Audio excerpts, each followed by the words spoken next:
ассалому алайкум бинандагони гиромӣ. 1 феврали соли равон дар UFC Fight Night 250 ки рӯзи шанбе дар шаҳри Ар-Риёзи Арабистони Саудӣ баргузор мегардад, размандаи тоҷик Муҳаммад Наимов бо варзишгари австралиягӣ Каан Офли дар вазни миёнаи сабук ширкат меварзад.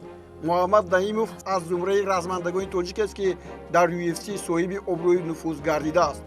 ӯро бо тахаллуси кӯҳистонӣ горец хуб мешиносанд. Муҳаммадҷон Наимов 7 августи соли 1994 дар шаҳри Кӯло ба дунё омада, дар риштаҳои таеквондо ва муорибоии санъати омехта машқ кардааст ва соҳибунвони устоди варзиши дараҷаи байналмилалӣ ҳам шудааст.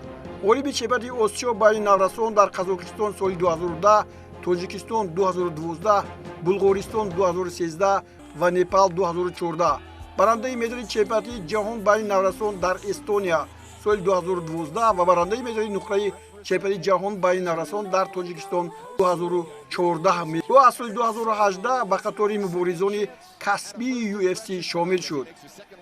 Муҳаммадҷон дар дораи рақобатҳои UFC 4 вохӯрӣ гузаронида, соли 2023 дар аввалин хубозбоҳияш бо Ҷейми Маларки аз Австралия пеш аз муҳлат дар муддати 2 дақиқаю 59 сония ба комёбӣ мушарраф гардид.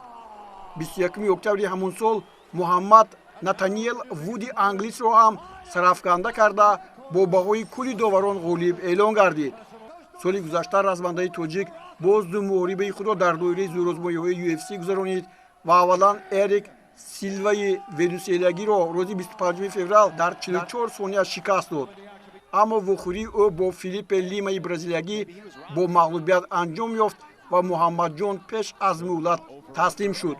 Муҳаммад Наимов дар омораш 15 набар дорад ки дар 12 тои он ғалаба ба даст оварда 3 вохӯриро бохтааст.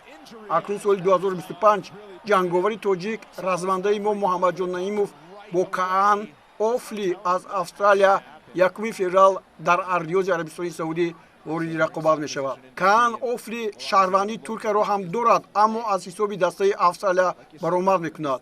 ӯ аз паҳлавони мо 1 сол бузургтар аст ва 19 июни соли 1993 ба дунё омадааст. ӯро бо лақаби Чингизхон мешиносанд. дар омори рақобатҳояш киён аз 7 ғалаба, 2 бохт ва 1 мусовӣ иборат аст. 24 августи соли 2024 ӯ аз размгари бразилиягӣ Майрон Сантос дар 1 дақиқаю 30 сония пеш аз муҳлат шикаст хӯрд.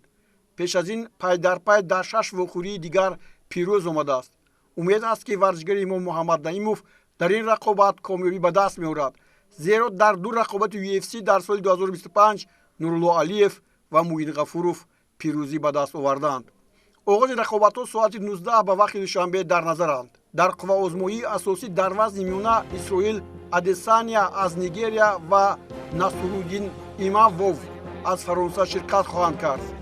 дар корти асосӣ русҳо Шарабуддин Магомедов бо Майкл Пейч аз Англия дар вазни миёна, Сергей Павлович Жаирзиньо Розенстрайк аз Суринам вазни вазнин, Саид Нурмагомедов бо Винисиус Оливейра аз Бразилия дар вазни аз ҳама сабук, Икром Алискеров бо Андрей Мунис аз Бразилия дар вазни миёна ва дар карди асосӣ Муҳаммад Наимов низ бо Каан Офли аз Австралия дар вазни сабуки миёна ҳунарнамоӣ мекунанд.